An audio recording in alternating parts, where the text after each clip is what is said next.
No. When it gets I'm going to go ahead and call this regular meeting of the Assembly Committee of Homelessness to order, please. If we can take our seats, please. All right, we'll go ahead and start with introductions. Doug Warmkin. Felix Rivera. Christopher Constant. Dick Trainee. Pete Peterson. Forrest Dunbar. Nancy Burke. Laura Cox. And quickly, if we can go through the audience. Oh, Yeah. Laura. Monica Winkler. Zach Burgess. Irwin. Nicole Decker. Ronald Weaver. Martin Steve Ashman. Maureen Hackblom. Greg Clack. Bjorn Johnson. Ray Jackson. Samantha Gannett. Kathy Bueller. Linda Chase with Rogers Park Community Council. Bear Park Community. Gretchen Cuddy. State. Piper. Mark Marion, community activist for all of Anchorage. All right. Thank you. If you want to. Yeah. Good morning, Craig Council. All right. Thank you. And let the record show that Ms. LaFrance is in attendance.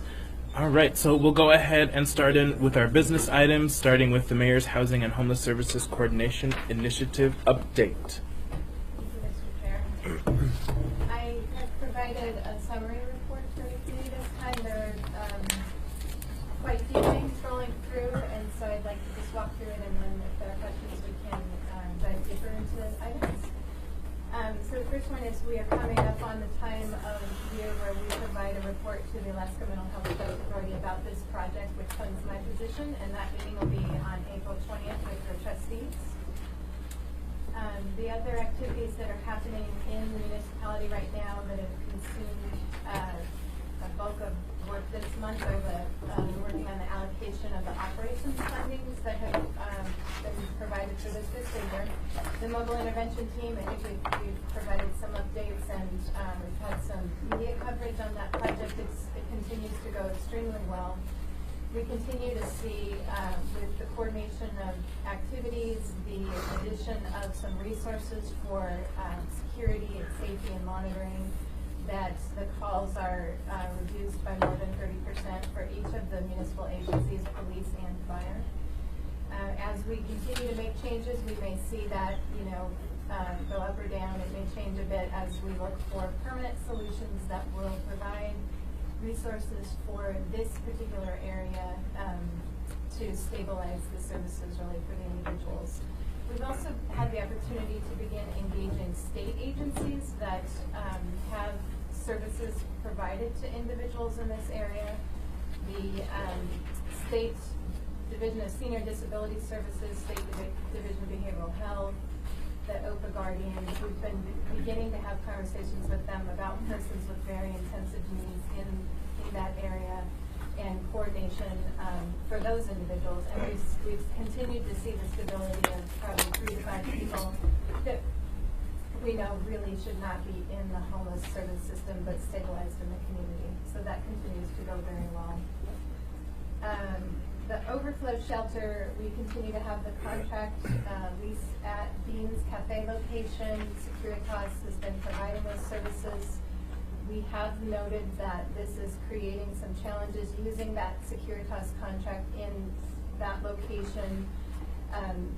Creates a resource issue for the rest of the community, and we've seen longer call wait times for the safety van pickup, but we continue to support this use. We continue to support looking at how to use this contract effectively and to balance the needs of the community. The last piece of this is the Elder Stabilization Fund. So these 3 are the 3 funding areas that came through the operations grant of $500,000. We're beginning to look at a procurement process for an entity to conduct assessments of the elders that are at the shelter, so we can begin looking at that population. And so if you think about the way that we've organized the work around find, house, stabilize, we this initiative and my work tends to be focused primarily in the outreach area, finding people, getting them connected to the right resources for housing. And then we partner with other entities in the community that coordinate the stabilization component. That's why in a little bit, I'll talk a little bit about the Coalition to End Homelessness as being the overarching entity that helps look at all of this area. But our resources in the municipality, the pressure in the municipality has been around the outreach area. We have people who aren't housed, and there are impacts for citizens and neighborhoods and businesses, and so this is where our focus remains for this time. So as we move through and look at elders, how can we get elders to the right area? How can we get people who need stabilization, who are using municipal resources, emergency calls, how can we get them to the right areas? Then we will begin looking at how to stabilize people in the community. There's the second page. That's where we come into our pay for success proposal. So we have a HUD grant that is a demonstration project that does look at the people with the highest needs in the community. We'll be looking at between 75 and 100 people who have homelessness history, history with corrections, and a history with high utilization of medical care. That project is just about to complete its feasibility phase, and in the next month or so, we'll have a report for that project, and that's where some of the cost information that was referenced in last night's assembly meeting around what does it cost to do nothing for these folks, and what will it cost to house them, and how do we look at shifting the resources that are allocated in the current system to paying for housing so that we can stabilize people and reduce the impacts on municipal resources. One of the big questions in this area will be rental assistance and rental vouchers. And so we will hear a little bit more about rental vouchers today from one of our partners, but this will continue to be a place where we look for information going forward. And if I can pause you really quick, I just want the record to reflect that Mr. Dyson is in attendance, and I believe Mr. Trainee has a question. Ma'am, question for you on the 75 to 100 challenging people corrections. Are we talking about people released out of incarceration?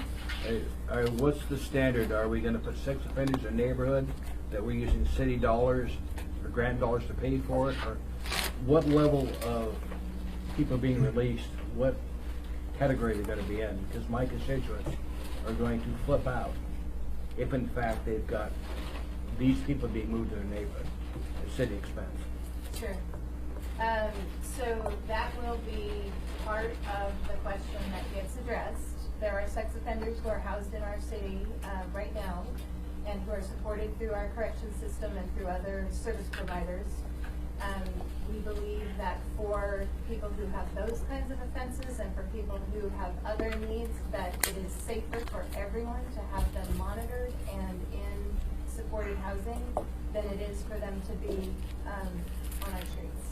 Okay, you're going to let the community councils know about it, or is this going to be, rather than cause a big crime or something, going to move it into the houses? Because I can tell you the reaction from my community councils are going to be, there's going to be a lot of concern. Sure. This probably is, it's an important conversation, but it's likely premature given that even HUD says sex offenders cannot always use resources that are provided by the federal government. And so we have the community, separate community conundrum about nobody wants them in their neighborhood, nobody wants them housed, and they end up on the streets unsupervised. So. Okay. I Before you put this in into effect, will you come to this committee and let us know? I'm hoping that this committee will be walking alongside us and listening for this, because the point of this is to help give the tools to the community to solve these problems and to ensure that we have the right level of supervision and resources for individuals, and so that we solve other problems with unsupervised individuals in the community. Thank you, but my concern are my constituents. Thank you. Thank you, Mr. Chairman. Thank you, Mr. Trainee. Go ahead. The next one is our continued effort to leverage resources and to ensure that we have resources pointing toward the highest community needs. And so under the DHHS report, we can provide information to the committee that the Human Services Matching Grant funds will be going out. And there have been some changes this year to ensure that we can target resources coming through. These are pass-through dollars that have a local match, and they're provided for safety net and emergency level services for communities. And so we've added some additional elements to this grant that will be, there will be a public hearing on it coming up.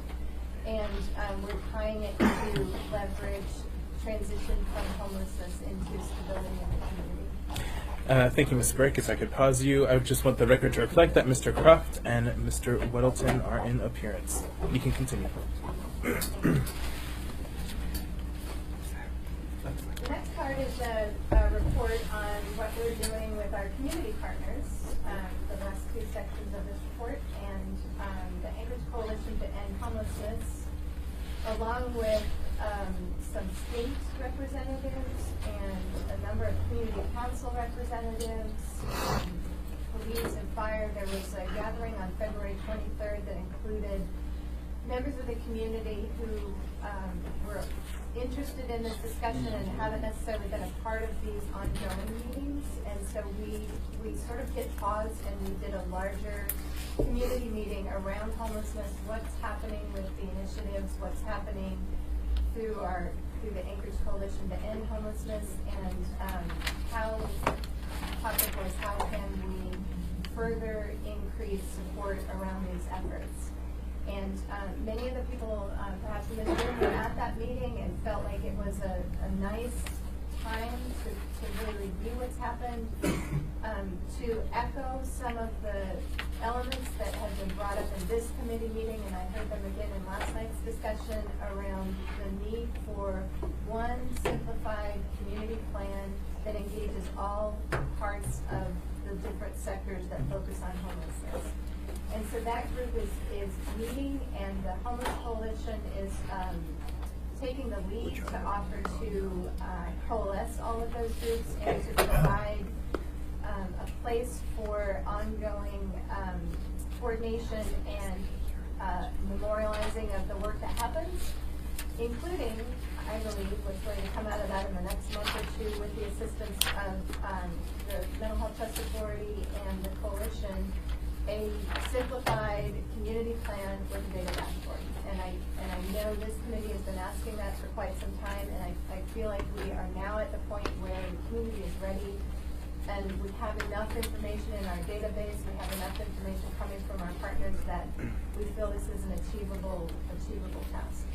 So I'm suggesting that we invite Assembly Committee members to join that group, and that we also bring that group to report and plan with the Assembly Committee around this data dashboard and this community plan. So I have asked the chair if we may pencil out some time for work sessions on this in April and possibly even May. And by the time we hit summer, it would be really great to have that all up and running and everybody on board with that plan. The Youth Demonstration Grant is a second HUD grant that's in this community, and for those who maybe haven't heard an update on that project, it will increase our allocation of resources targeting transitioning youth. This can be individuals anywhere from 18 to 24. Stabilizing in the community, and it has the potential of bringing up to $750,000 additional dollars to the community annually at the end of the demonstration grant. So that's kudos to the coalition and to Covenant House, who's been our lead on that project. That continues to go really well. The point in time count, which is has been a particular focus of mine to make sure that we have an accurate count of the adults who are in the homeless service system. That project is just finalizing some of the data that needs to be analyzed and revised, and we'll have that report at the next committee meeting on April 8th. last are two community housing partners also connected to the Homeless Coalition under their umbrella. Cook Inlet Housing has applied for a grant to the Fannie Mae Foundation to begin looking at some of the resources needed for stabilization from a housing perspective. From the landlord perspective, some of the key tools that the community will need for capacity development to ensure that when a landlord has a tenant who hits a problem, we have a structured system for them to contact someone and for assistance to go out to support that person. I have a question from Mr. Dyson. Yeah, thank you. Forgive me for being late here. I'm trying to catch up where you're at on this. A private landlord that calls the cops and has a bunch of calls because of a problem, he ends up being threatened, I think, with charges for excessive calls. I assume that's not true for the people in this coalition trying to provide housing that you're working with. It would be for anyone in the community who has over the number of calls that are allowed under the 880 ordinance. The police would visit, and the police usually try to develop a plan with that landlord and with the tenant, and so that there can be some of this coordination, but it can be hit or miss depending on whether that person is connected to a social service provider. If they're not connected to a provider, then there may not be a lot that can get put in place before the legal process makes its way through. So that is something that the community is interested in building, so that persons who are not connected to services would have an opportunity to get connected to them. Trying to figure out what you said. I have a follow-up question. So, in this homeless population you're trying to, are there people who have transitioned out of prison? Yes. Yeah. So I'm getting reports that some of those have continued their entrepreneurial spirit with selling drugs, and so they're both a nuisance. And if we have that population, I worry about the landlord encountering additional costs because of reporting legitimate illegal activities. I would like to have the police come and address the way that they actually look at the calls, and they have some that are not counted as nuisance and some that are. Yeah. But I wouldn't be able to speak for Yeah, that's all right. So they are able to use some judgment about Yes. that. And the final thing, our Anchorage Rescue Mission and the Hope Center are part of the coalition on housing that you're working with. The Hope Center is. Yes. I'm But- not sure if the Gospel Rescue Mission is or not. Okay, thank you. Thank you, Mr. Chair. Thank you, Mr. Dyson. Mr. Dunbar. Thank you. I have a question for the end of the presentation, but you said something here that this CHA Fannie Mae application, I didn't quite understand your explanation. So could you maybe simplify it a little for me? You said when a landlord has a tenant with a problem, they can work with this program. Do you mean a private landlord or CHA itself? Can you explain again what exactly this program does?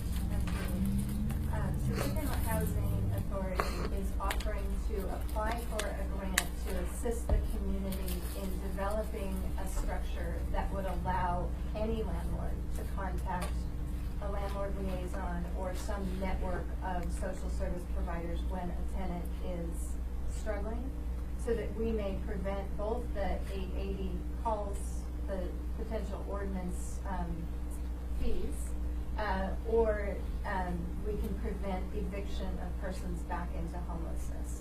And so what this grant will do is look at the community's capacity to respond to that particular need and assist in setting up a system for it. Can I ask a quick follow-up, Mr. Rivera? Yes. So again, sort of practically, what does that mean? It means the liaison can connect that struggling tenant to social services. Does it also mean that CHA will either directly help them cover their rent for a month or two, or help them with a deposit at a new place, or find people to other organizations to help pay? I mean, is that part of it or no? There's a complicated web of funding in the city that does those activities that you described, helping people with potential arrears or helping them have a mutual termination with their landlord and move to another location. Cook Inlet Housing in itself is not offering to perform those functions. They're offering to assist the community in setting up an organized way for both the landlord and the tenant to receive that assistance. Thank you, Mr. Chairman. Thank you, Mr. Domer. Mr. Constant. Yeah, two items. First, briefly in response to that, I believe the services that they'll be providing will be ensuring if somebody's breaking windows, not maintaining the place, being loud, being what we would generally label as crazy, they would have someone to come in and assist them as landlords to ensure that they don't have to kind of try to do all of that difficult stuff that most landlords wouldn't sign up for. But this provides an incentive for landlords to not have to consider that as much of a burden, because they'll have help in case they are helping this person who's transitioning out of homeless, right? And so it's more of the soft services around making sure that that person is safe and not destroying the property and meeting the basic demands of a tenant that are easy for most of us, but for some people are a real challenge. And so back to the question or position of the corrections and the folks who are causing trouble. I think that we often forget we have Partners for Progress, which is a major player in this issue of people coming out of the correctional system and integrating, whether they're homeless or just in that transitional phase. And they do an amazing job at ensuring those individuals who are in this category we're talking about but have that correctional need are meeting their basic requirements, and they provide those housing units in a lot of various creative ways. And so any conversation about that subset of people really needs to have in it the Partners for Progress focus on that area, because I think it's probably one of the most resourced areas in our community right now. It's that correctional based coming out of the system. So Thank you, Mr. Constant. Mr. Peterson. Thank you, Mr. Chairman.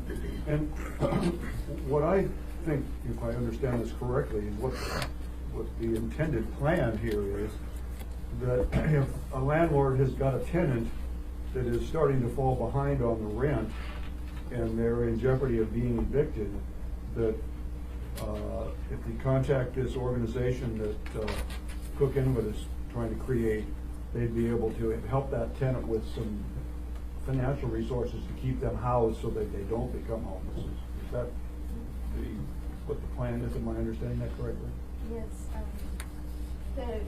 You're really highlighting all of the complexities, and if you remember, we did an assessment of what a landlord liaison may do in this community in 2016, and there are a lot of things that a landlord liaison could do. Everything from what the tenant needs, which you've just described, to what the landlord needs, which we talked about earlier. And then there are all of the people who are in other kinds of service systems, like the mental health court, really discussing for this kind of a service for people going through their services. And what Cook Inlet Housing is doing here is, I think, just an amazing thing for the community, because it really does take a concerted effort and a lot more resource than we had to bring to bear to it, to take a look at where are all the resources, where are the gaps, and how can we create a system that's efficient for both landlord and tenant to access what they need, using the resources that we have in the community. And that's what this Fannie Mae application will do, with additional assistance from that entity. Thank you, Mr. Chairman. Thank you, Mr. Peterson. Mr. I Constant. would be really careful to think that that program, that especially the Fannie Mae dollars, would support any kind of rental assistance. No, That we is just not create the part of the system. universe of what we're talking about. Yeah, we would have to figure out where those resources would come from. Our community, the state of Alaska, federal grants, whatever, but that program is really not focused on financial assistance. It's focused on creating a system to help the people meet the needs that they have. So I just want everyone to be really cautious. Cook Inlet is not getting on the hook for rental assistance in any universe. I'm positive they didn't say that. Yes. Let's be careful with that. 1,000%. Yeah. All right, I have no more questions. You can continue, Ms. Burke. second piece where we look at community housing coordination, as we think about that formula, find, house, stabilize, the key piece is, do we have the right number of housing units for the right level of need for the total population that we have? And Alaska Housing Finance Corporation in this round has put out information about targeting their housing resource for permanent supportive housing, which is the highest level of need of homeless individuals. And so the tax credit round this time is going to look for applications for that type of housing. This is a first that we've seen the pairing of these resources to target the people with the lowest income and service needs. So we're very excited about that NOFA coming out, the notice of funding availability in that fund. Last up, the other components of the community infrastructure that we know are needed for stabilization for individuals includes our work to look at development at the site out where Cliff Row is currently operating. We are looking at a scope for an entity that can conduct a feasibility analysis based on clinical and financial capability, and we've identified an entity that's willing to do this. We believe there is one entity in the community that can look both at tribal resources and state Medicaid resources, and South Central Foundation has agreed to be considered as a sole source contractor to conduct the feasibility analysis for the rebuild of the substance use treatment site. So that sole source memo will be heading the Assembly's way next month. I have some questions. Mr. Trainee.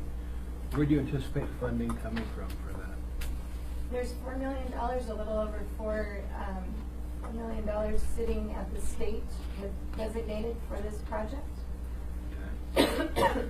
Depending on what this feasibility analysis indicates and what some of the federal rules for co-locating Medicaid services are, the campus could cost more than that. We put in some projections in our state capital information that it could go anywhere between $4 and $50 million, depending on what was feasible and what we may construct for that site. The balance of those funds, we would look to the state, or perhaps look to the Assembly, and look to ourselves for resources for that site. Thank you, Mr. Chairman. Thank you, Mr. Trainee. Mr. Dunbar. Actually, is there more to your presentation before we get to questions? Just some scheduling reminders, and then that's it. Okay, well, I'll ask my question now then. So we, a number of months ago, we passed, during our budget, we passed a $75,000 matching grant related to cold weather housing, and the weather is starting to turn now, so I'm sorry, I'd like, whether you can provide it now or later, I'd like a sort of a report or description of how that worked. Did we get matching funds? Were we able to successfully prevent, I assume that there were some cold weather deaths, but were we able to prevent the ones we knew we could prevent? How did that all play out? I would like to get the exact numbers on what we know about deaths outdoor to exposure, but on the first page under the overflow line, the $75,000 was the intent language for a portion of the $150,000 that was allocated for overflow resource. We are looking at the Securitas contract has been providing that staffing for us. We did lease a facility for $8,000 per month, so that was a portion of that allocation, and we've had around 30 to 70 people access that overflow resource a night. We do believe that some of those individuals would have been subject to exposure if we had not had that resource available. So that's where that allocation went. And did we receive any matching funds for that? We did not. However, that resource will go through the fall so we'll have the second half of the year, and it is likely and perhaps certain that we'll need additional resources for that. Thank you, Mr. Chairman. Thank you, Mr. Dunbar. Mr. Constant. Get back on the point of the recovery center at that side of the airport. Try not to say Clitheroe because we don't want to predispose a vendor. Do you know if, under the municipal procurement rules, if an entity is providing the basis for a needs assessment for a funding program, if they're excluded then from actually participating in the potential of becoming the selected vendor? It's in review right now with purchasing, and that question has specifically been asked. Okay. We don't have any reason to believe it would be done for an application. We also don't believe that it would provide any advantage to them. It really is just a working with the Medicaid members for what would be feasible and not feasible on the site. Okay, and just so everybody knows, I work for a treatment provider who is involved in this universe of concerns, and it's often a concern of our company that it's a fair process that allows the community of providers to be participants in any process. So we don't want to predispose a vendor through our process unfairly. So that's the purpose of that question. Thank you, Mr. Constant. Ms. LaFrance. Thank you, Mr. Chair. Ms. Burke, going back to the Securitas at the Beans Overflow Shelter, and you had mentioned there's a resource issue in terms of wait times. Does that mean that we don't have enough vans then, the community service patrols? We have changed the van schedule to be able to accommodate the overflow, and it has changed the wait times for the van. I would not say necessarily that we don't have enough vans. I think how we deploy our resources is a question and something that we need to look at for next year. Thank you. Thank you, Ms. LaFrance. Mr. Gates. Do we have extra chairs? Okay. I'm just sketching out what you that what do you say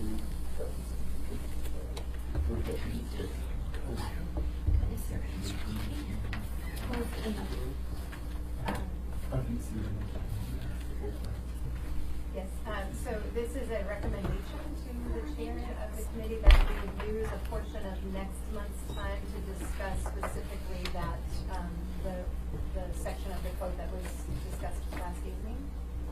I heard from the conversation that it would be helpful if everyone was in the same room and that we all exchanged our opinions and views, that we really come to a place of understanding. Thank you, Mr. Gates. Mr. Constant. I would like to ensure that that's a joint public safety and homelessness meeting, that we ensure the fire chief and the police chief are part of that conversation, that we're fully prepared. So let's hope that's not just part of this committee unless this committee is making a recommendation in advance of that. So a joint meeting would be wise, I think. You could also potentially make it a work session. Yeah. if you wanted to. All right. Thank you, Mr. Constant. All right. Anything else on this report, Ms. Burke? All right. Any other questions for Ms. Burke? Okay. Seeing none, we can go ahead and move on to the HUD Continuum of Care Grant Changes update. 2 meetings ago, there was a question from Assembly Member Constant regarding some of the changes that have happened around the HUD COC resources that come into the community. The Continuum of Care is the name of the grant that we received to address homelessness in our community. And so today we have Laura Cox-Wilson from the NeighborWorks, one of our housing partners in the community. She's going to be walking us through a program that is somewhat dense, but I'm sure we'll have a lot of time for questions and to follow up, but specifically addressing the question of what happened when we transitioned resources from Anchorage Community Mental Health Program to NeighborWorks and the providers under the Homeless Coalition. Mr. Chair, can we offer these seats? Sure. this. Good morning, my name is Laura Fox Wilson and I work for NeighborWorks Alaska. I was asked to speak before you today regarding the various COC funded programs that NeighborWorks is administering. One in particular would be the Anchorage Community Mental Health Permanent Supportive Housing Program that they were administering. That was then transferred over to NeighborWorks. NeighborWorks went into agreement with HUD and Alaska Housing Finance Corporation in partnership with Anchorage Community Mental Health to take over the administration of that grant and the funding that came with that grant. That grant will end June 30th of 2018, and we have, NeighborWorks has applied for continued funding through HUD and Alaska Housing Finance Corporation for the continuation of that program. However, it will look a little bit different. Currently, it is a leasing program where the administrator enters into leases with landlords and then subleases those units out to program participants.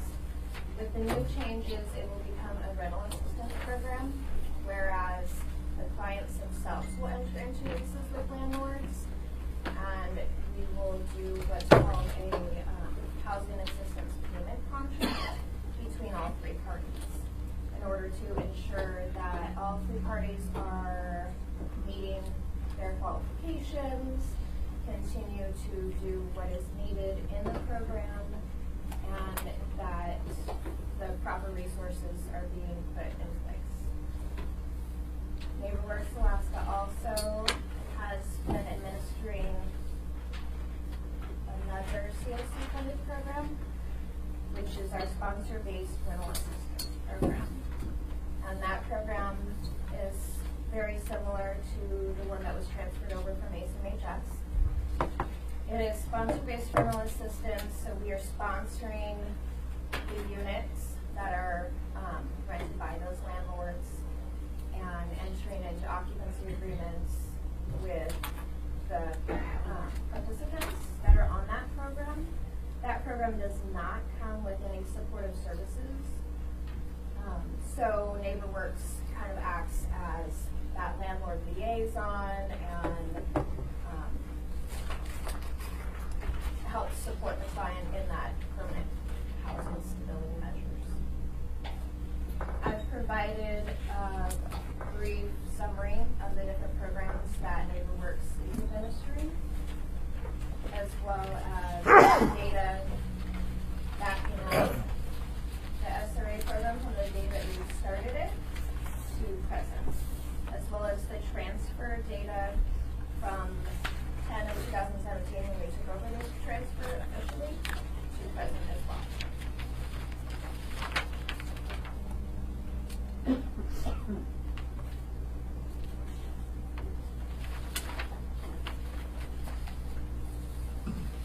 Okay, sure, Mr. Costa. Thanks. So how are in the first program you're talking about, actually kind of both of them, do you focus just on your units, or are you focusing outside of just NeighborWorks? We focus on all of these projects. Everything is scattered site. So we focus outside of NeighborWorks, especially for the transfer project. We can't lease to ourselves. Right. So our focus is with community landlords and different agencies that can help provide, like Rural Cab has some low-income housing and things like that. So which one of these three is the one that you kind of took over from ACMHS, and then the others, how long have you, oh, it says right there, transfer project. How long have you been operating the other two? NeighborWorks started operating the sponsor-based rental assistance program July 1st of 2016. We consolidated 4 different shelter plus care programs that were in our community into one program so that it could run more efficient, and HUD ended the shelter plus care program, so we needed somewhere to put all of these individuals. So we started that July of 2016 and are continuing to administer sponsor-based rental assistance program is a program that we are funded by the municipality who had home funds. And we have been doing that since July of 2016 as well.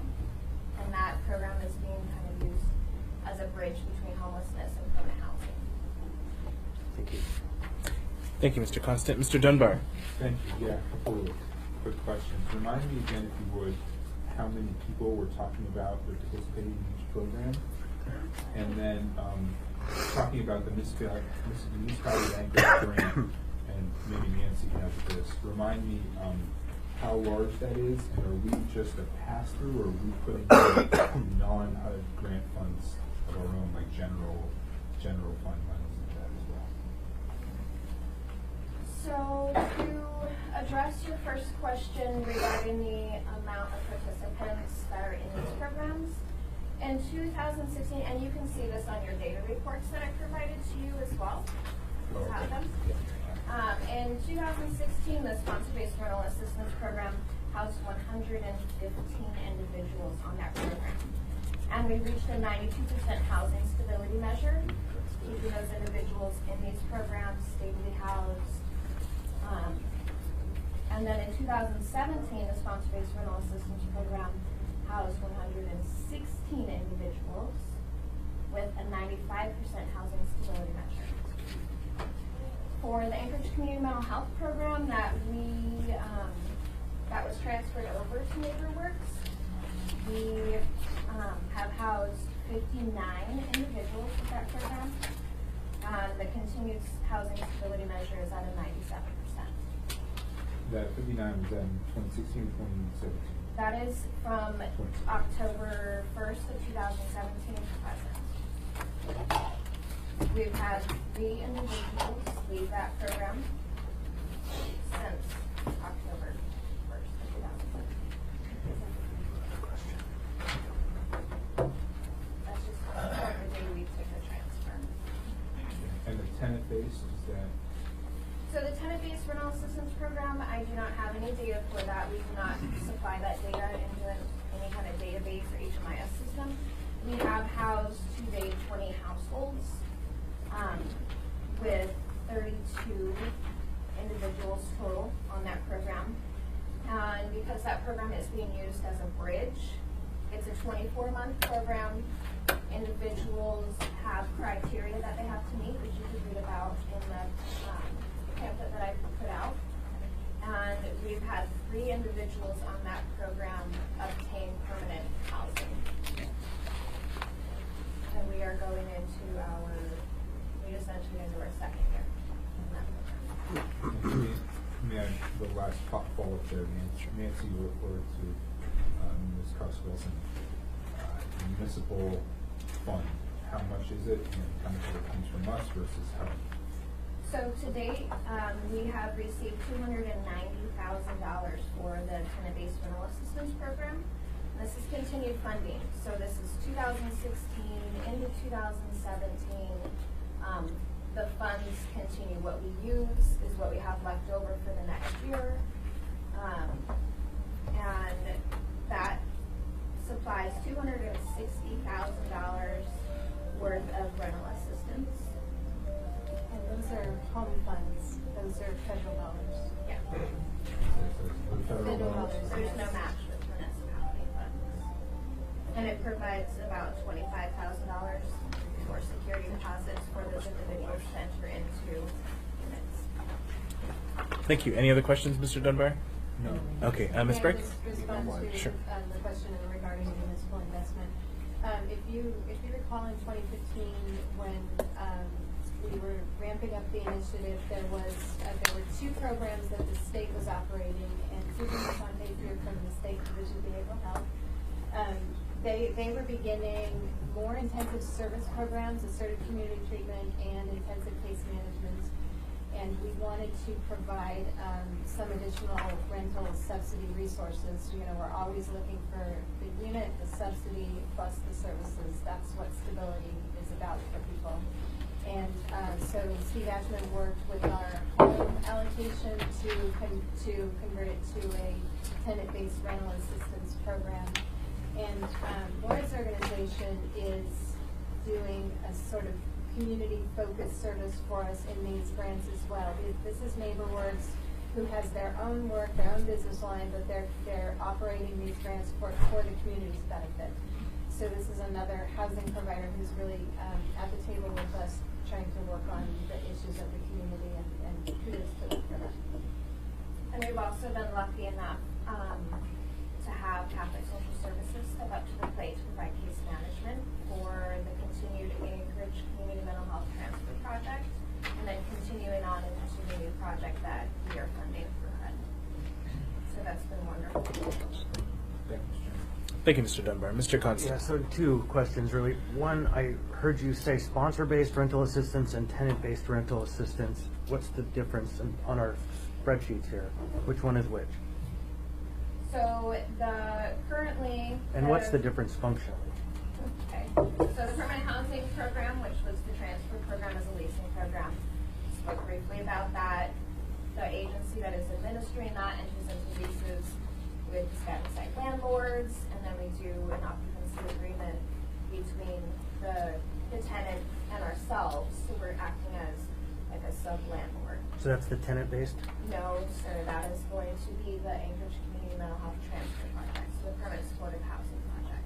The sponsor-based rental assistance program that we are running, the SRA program, we are sponsoring the units that are being rented by us and the tenants. Right.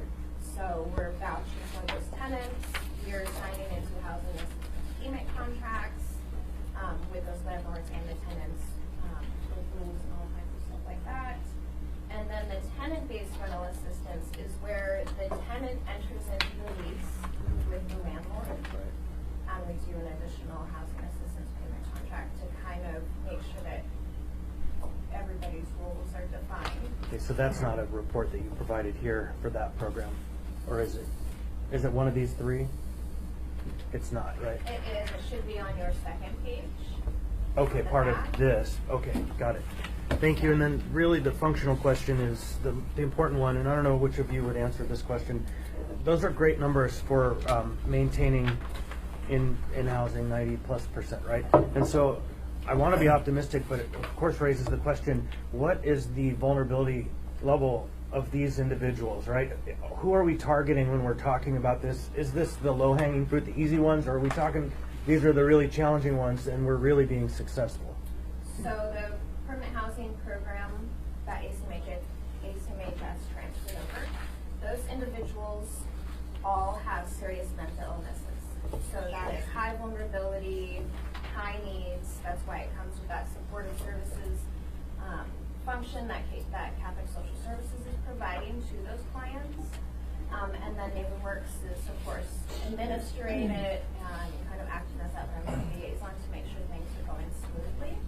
So that program is high needs. Our sponsor-based rental assistance program, as I stated before, took 4 different programs that were already running in the municipality of Anchorage, combined them. So those programs have individuals who have serious mental illness, dual diagnosis, so with drug and alcohol disorders. They have physical disabilities, along with HIV and AIDS. So it kind of varies the vulnerability. For the most part, they're all vulnerable. They all met chronic homeless definition by HUD. They all have a disability. If you look in the data that was provided for each program, it shows the physical and mental health known conditions at entry. So if they have 1 condition, those totals are there. If they have 3+ conditions, What number is that? those totals are there. That would be the 3rd page 18B. on 18B. either one of those reports. So number 18. Thank you. There's also number 22A1 and 2. So those are physical and mental health condition types. So those kind of give you an idea of who's in those programs and what type of disabilities they may have. Thank you.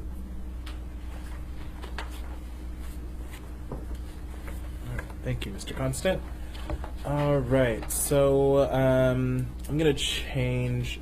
Does anyone have any questions on this report? Okay, seeing none, I'm going to quickly change our order to take up audience participation.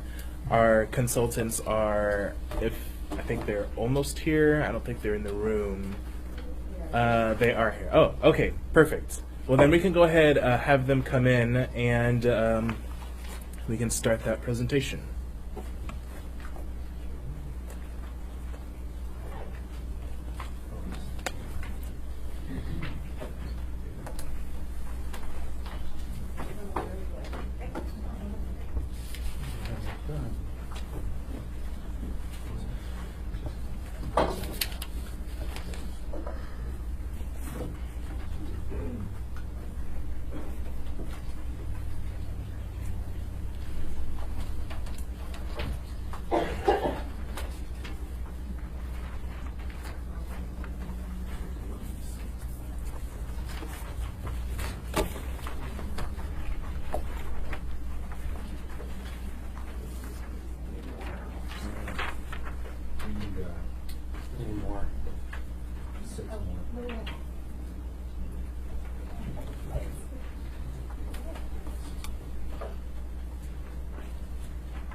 Mr. Chair, I'd like to introduce to you Margaret King and Liz Duffy from Seattle, from DESC. This is an agency, for those who've been around in this work, when we started looking at housing first, Seattle was really moving ahead of the country really in addressing the needs of people who were at risk of dying on the street. And they've become a partner of ours, and I sort of feel like we're a little sister for services as we look at developing our system. DESC has provided technical assistance to this community many times over the past almost 10 years now. And so as we were looking at the project on the first page of our report, looking at the mobile intervention unit, looking at the overflow resources, understanding the change in population that we have accessing our shelter, it was a natural idea for us to turn to DESC to ask a very technical provider how they were handling some similar changes that are really happening across the country, and how this very particular population can be best served in areas such as our shelter and overflow resources. So I will turn it over to, I think Margaret's going to lead, and I will go from there. Hi, I'm Margaret King. I'm the Director of Housing Programs for DESC. I've been there for a long time, and I've worked in a variety of roles. And I'll just give you a really quick kind of overview of our agency. So we started in 1979 as an emergency shelter, and we are still operating shelter in the same location now. We were started by a group of advocates in the community who noticed that there was a really particular subset of people experiencing homelessness in downtown Seattle that were being left out of the shelter system at that time. At that time, it was mainly religious-based, mission-based shelters, and there were, this is late 70s, there were a lot of rules around behavior and conduct, quite often rules around participating in religious services, certainly rules about being sober and being in good behavioral control. And so there was a really clear, specific subset of folks that were being left out, either because they were getting kicked out or because they weren't availing themselves of the shelter for personal reasons. So our shelter was started to serve that group. So really, that is only adults. We only serve adults, people over 18 who have been living outside for very long periods of time in shelters, who have major mental illnesses and substance use disorders, physical, chronic illnesses, and various kinds of physical impairments and mobility problems, quite often more than one.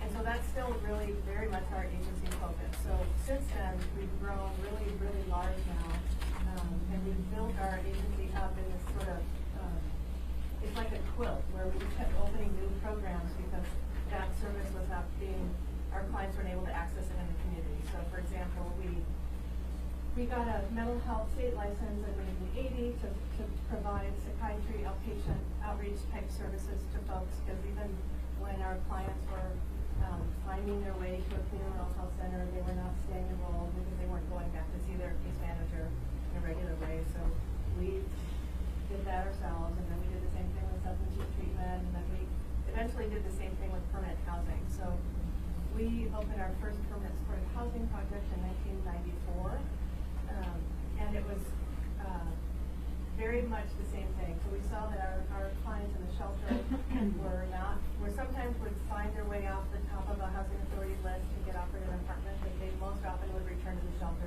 pretty quickly because they either got kicked out due to the behaviors, or they weren't paying their rent and they got kicked out for non-payment or whatever, but they were out there on their own and they weren't able to make it, so they would come back to the shelter. So when we designed our own permanent supportive housing, we designed the staffing model and the program model very much kind of similar to how we were operating our shelter, with 24-hour supportive staff, intensive case management on site, and as low barrier entrance as we could conceive of at that time. And I will say that we're much more low barrier now, because we've learned over the years that the kind of barriers that we were seemed reasonable at the time didn't help us. So the biggest example is that we started our housing project, and we wanted to serve the people that seemed the most vulnerable, even in our shelter, which is all highly vulnerable people. We still wanted to serve the most vulnerable people, but we had this idea that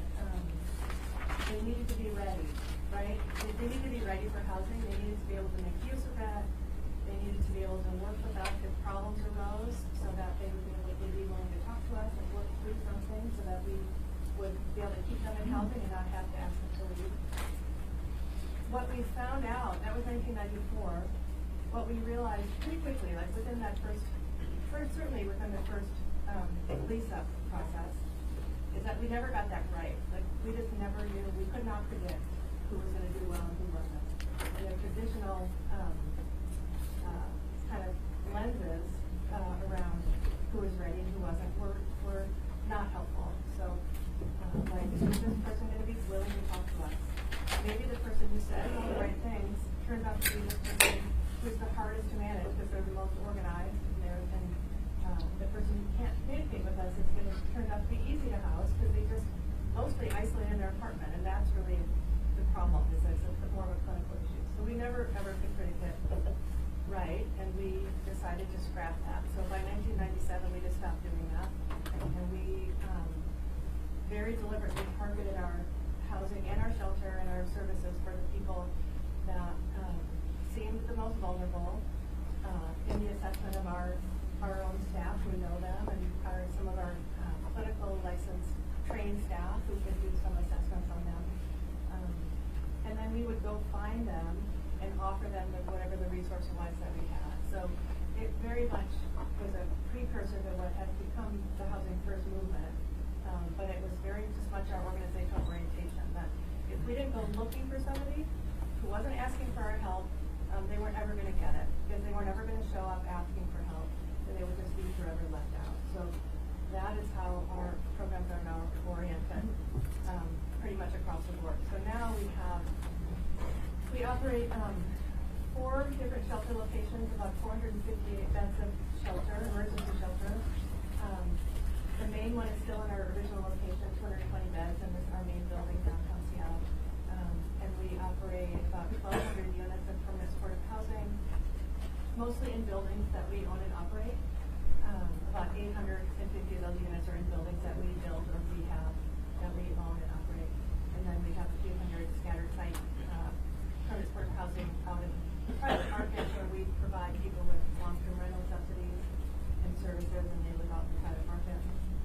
And then we operate a whole range of licensed behavioral health programs. So we have a license as a mental health treatment provider and a substance use treatment provider, outpatient, all outpatient. And we have street outreach teams and kind of traditional Medicaid-funded community mental health programs. We have an ACT team that's funded by the state. And then we have a program called the Crisis Solutions Center, which is a 3-program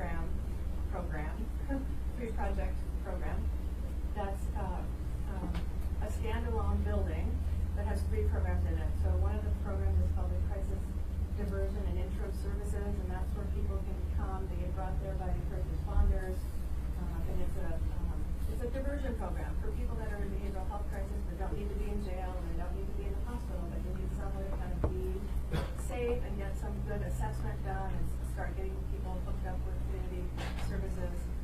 And they can stay there for 3 days, and if they're homeless and they still need some additional connecting to happen, then they can stay a 14-day side of that project.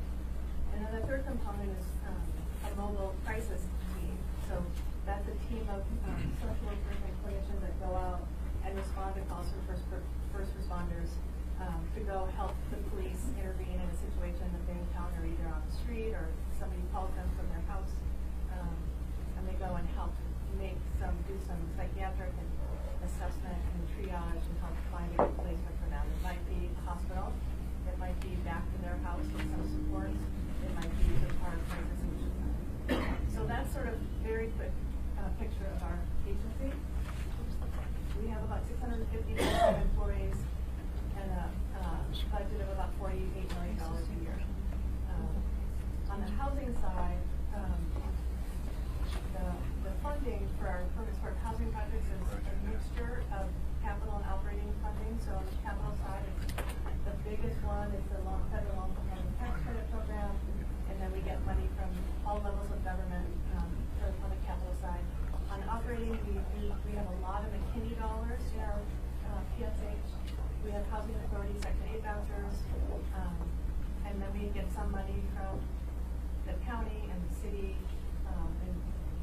There's a document reporting fee that's a big source of income for housing providers in Seattle. There's a Veterans and Human Services levy. We get money from that. So it's sort of a mixture of funding. What else? Shelter funding is pretty much entirely through the City of Seattle General Fund.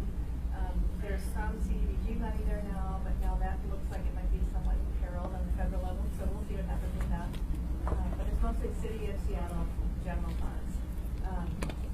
We do operate a shelter that's called a navigation center. That's a pretty new program for us. It opened last summer. It came out of the City of Seattle's former mayor, Ed Murray, declared a state of emergency on homelessness, as did most West Coast mayors, I think. And one of the things he did was decide to provide the money from the city to replicate the shelter model that they were doing in San Francisco called the Navigation Center. That is a particular, I wouldn't call it a model yet, but I call it a program design. And it's designed for people that are living unsheltered in encampments that are not making use of existing kind of mainstream shelters for various reasons.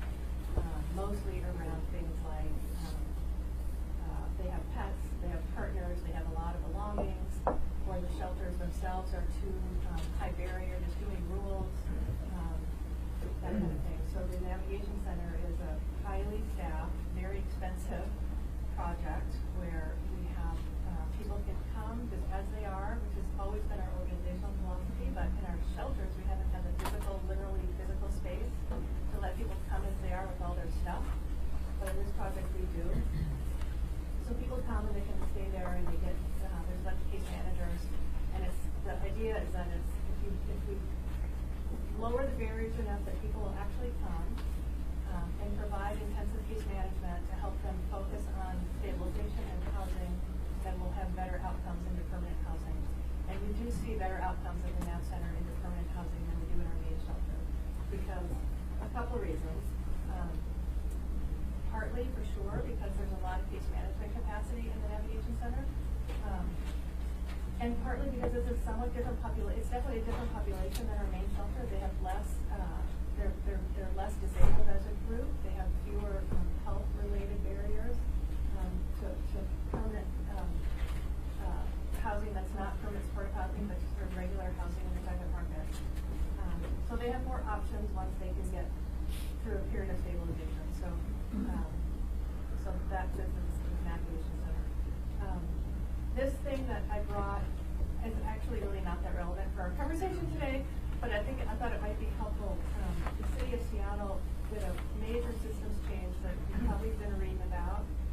started with Mayor Murray, who retained a consultant, Barbara Poppy, to come in from out of town and do an analysis of the Seattle's homeless investments and survival services kind of network, and made some recommendations. And the mayor's office and the Human Services Department did their own analysis of her recommendations and came out with a plan called Pathways Home, which is a new Human Services Division's and an official City of Seattle plan around ending homelessness.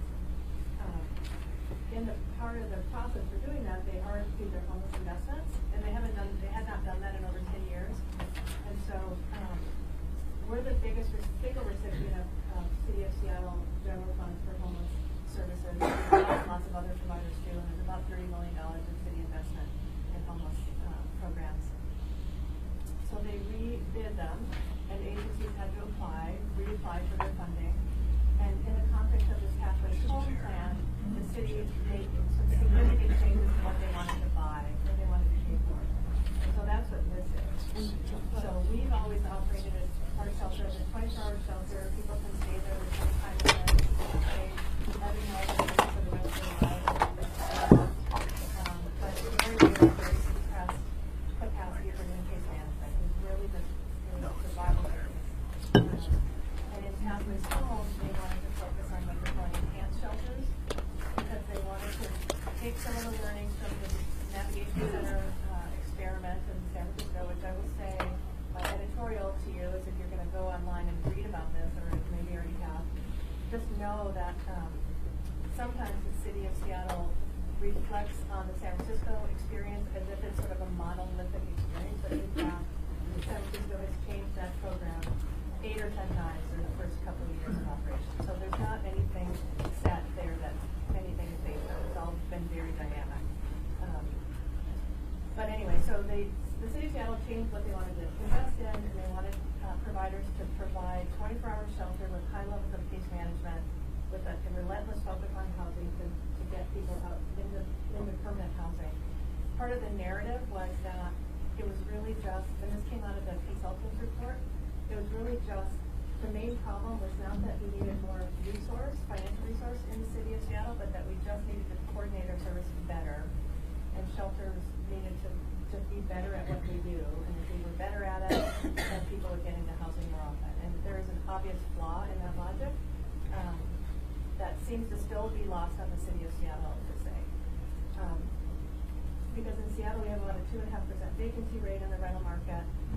Average rents in Seattle for a one-bedroom is $1,900. Studios are not very much below that. And we have about a 15 to 20% increase in our one-night count every year for the last 5 years. So there's a massive gap between affordable housing and the numbers of people who are living on shelters and in shelters right now. So there's about 12,000 people that are homeless at the last one-night count. Well, actually, 2 one-night counts ago. We haven't got this current results yet. And in our permanent supportive housing stock, there's about 3,800 units maybe of permanent supportive housing in Seattle. They're all now getting rid of coordinated entry, and there's about 10 units available every month. But there's thousands of people that qualify for permanent supportive housing and need it. So, there's a real problem with the narrative. What this is, though, is just an example for you to see what we did when we had to rebid our contract. So what we did is we went from just a shelter where people could be in during the day, kind of a drop-in during the day, shelter at night, to this model where we had a whole bunch of case managers and kind of a one door, where people could come in and they would get a triage assessment at the front door and decide, do you need overnight shelter with all these case managers, or do you just need, can you manage at a less intensively resource shelter, or can we give you a little bit of money and you can pay your deposit on the apartment that you're hoping to get into, or can we give you some money to get back to your family, or can we do something to prevent you from entering the homeless system? And if we can, then we do that. And if we can't, then they can be assessed for our shelter, and we still don't have enough shelter beds, so we have to do another assessment. And the idea was that we get people in, we focus on them with a lot of services to help them get through quickly to permanent housing. It's still, this just started in January 1 for us. So it's new way for us of arranging our shelter. It's great, it's expensive, but it's way better for people experiencing homelessness to be able to come into a shelter and have some help, and get some actual help, which shelters are most of the time not able to provide, and it's not what they're designed for. But that doesn't change the calculus about how much housing is actually available on the other end. So that really is continuing to be a problem. So that's how our current shelter is sort of operating. So if you have are you done with your presentation, or can I do some questions? We've had a couple of things to add. I don't have. Yeah, I have a few questions that I'd like to get to, and then we can get back to you. So Mr. Constant. Yep, thanks. So my relationship with Desk has been long-term, and I've seen some abuses done by the implementation of your model, and so I want to share that with you. This flyer here that you brought is awesome because of one thing, this little statement on the far right of it, that you are engaged in the midst of a strategic initiative to address institutional racism and bias, right? So in Anchorage, when this was first implemented, it was an amazing thing to witness. I live, and now What was implemented? the Housing First, the new Carlick Manor project, and the implementation of the first wave of these services in Anchorage. When that occurred, and is still the problem, there's one neighborhood in Anchorage, really, or two neighborhoods, where historically, and since really the founding, we have driven our poor and black Native people outside of our community before we were a city, and we redlined them and literally steered them into these poverty-rich neighborhoods and have kept them there. And so when Housing First was first created in Anchorage, what ended up happening was like an amazing domino effect. For the next 5 years, we opened 4 facilities, all of them within a half a mile of the shelter and in that redlined area. Because it was cheap, because it was where those people belong, and it was because of where the rest of Anchorage doesn't have to see them, right? And so it was amazing to witness when I stood up and said, wait a minute, we should do something different. Instead of driving them all into one part of town, we should spread this out so it's equitable. I was called a NIMBY. My neighbors were lambasted in the press. We were abused, and we ended up with hundreds of these units now concentrated directly around the crisis, right? And the argument that was used was the Downtown Emergency Services Center does their services downtown, so of course we should do them downtown, right? They're doing it. That's the model. That's what we're going to do. And very powerful people steamrolled communities in the process of doing this. And so I think that in your analysis of institutional racism and bias, it might be wise to look how your model has been used in other places to actually reinforce institutional racism and bias. The people who were in those neighborhoods didn't oppose Housing First as a model. In fact, we're some of the first people organizing around the principle, we've got to do something different. So I do appreciate the work you're doing. I have family who work for the city of Seattle in their facilities, and they tell me that you're doing really good work. And so I can't speak against your work, but I can say that there are some rough edges of how your work has been interpreted. I would say the city has come around to understanding that they can't continue this disparate impact process of driving poor people and suffering people all into one corner, but we're not there yet. Right, no, I appreciate that. And, you know, this second page was part of our application and for our shelter application, and it was part of what the city was asking us to respond to, and it was a really helpful exercise. You know, we have 11 apartment buildings now, and they are, as you said, spread all across the city, you know, all the way from far north to far west, southwest Seattle. So, and you know, we never can predict where we're going to run into concerned neighbors. Some neighborhoods, it's just like I was sort of describing about our process with trying to figure out which clients were ready for our housing. We've had the same experience with some neighborhoods where some neighbors have been opened us with welcomed us with open arms, and others have had lots of concerns. Some of them legitimate, and some of them I think not legitimate. So that is a real the cost of doing anything in Seattle is really, really, really prohibitive. And so, you know, we have a hard time finding. Well, first of all, there's hardly any vacant land in Seattle, and the vacant land that does exist is super expensive. So housing providers are limited by the resources they have. And So the deeper work is in integrating our buildings into the neighborhoods, into the bigger, wider city, and that's work that we are always trying to do. Thank you. Mr. Dyson. I think two quick questions, give quick answers. Apparently, we're spending somewhere between 50 and 80,000 per unit to renovate a motel or apartment. What, on average, is it costing you? To renovate it or to operate it? Renovate, get it up to code or habitable? Yeah, we don't do that. We don't really do that work Okay. anymore. So we have 2 old buildings that we did a rehab on, but now we just do construction. All right, and secondly, has it ever been useful to you to figure out what percentage of the Seattle homeless population does not originate from Seattle? Kind of imported problems, if you will. There's been some different analyses done on that, and the most recent one was every year in the one night count, that is one of the questions that gets asked. And the current data suggests that it's about 75% of people experiencing homelessness in Seattle have lived long in Seattle. Okay. And maybe 20 to 25% moved to Seattle. Now, I will also say that Seattle has like a booming population explosion, and people are moving there from all over the world. So that is also kind of hard to figure out. How I to got do it. that. Thank you. Yeah. Thank you, Mr. Dyson. Ms. Rose. I had some questions about the logistics of how your program works. You mentioned that there were $30 million being spent in Seattle on homeless issues. How many case managers do you have in your program, and how many social workers do you have in your program? Okay.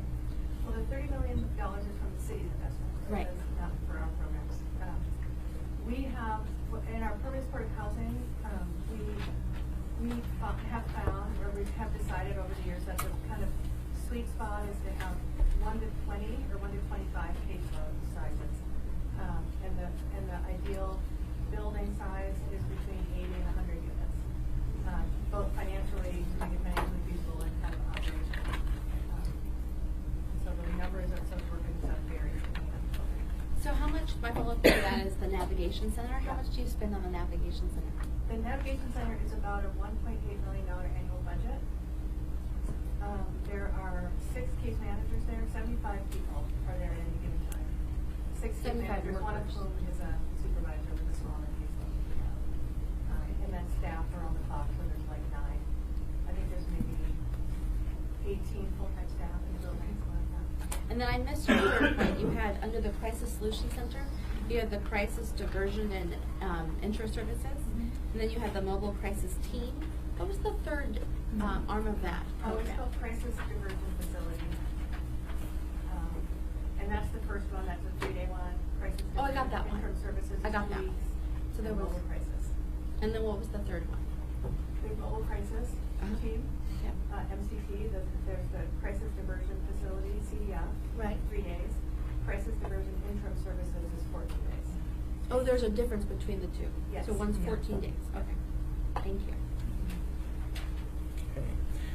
All right. Our Thank you. retail locations with 200 beds and staff, 14 case managers and 2 case managers supervisors as well. So Okay. that's our non-navigation center. And how much does that Crisis Solution Center cost to run and operate? Oh, gosh. I don't know. Maybe $3 million. Okay. I don't Thank- know offhand. I should know that. But I don't. What? It's probably more than that. I mean, it's highly, there's a lot of medical staff. You know, it's a sort of a medical, quasi-medical facility. So there's MDs and nurse practitioners and nurses. It's very expensive. Okay. And it's paid for entirely by the county, King County. Okay. Thanks. All right. Thank you, Ms. Rose. Ms. LaFrance. Thank you, Mr. Chair. Thank you for your presentation. We're in the middle of a community discussion regarding a high number of police and emergency calls to shelters and agencies that serve the homeless.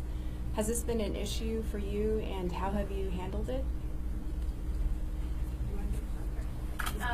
Yes, we are one of the highest call volume locations in Seattle, if not the highest call volume. The main shelter, which is one of the shelters that I manage. One of the initiatives that we've done is to work with the Seattle Fire Department to establish a nurse line, a 24-hour nurse line that staff members have the ability to call with the client experiencing the medical need to do an initial assessment of whether or not it's a need that requires medical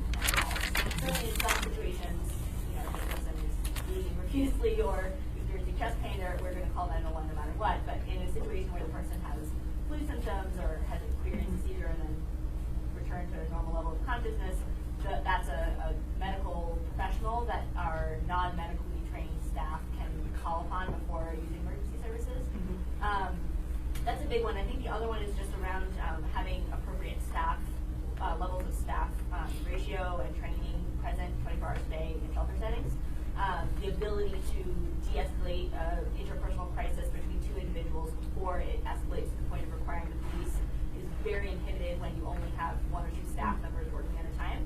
And so the idea that we can have a pretty good presence of staff that have some training and experience in doing that present all the time, even overnight when people are supposed to be sleeping, really reduces the number of 911 calls that we're needing to make for police intervention.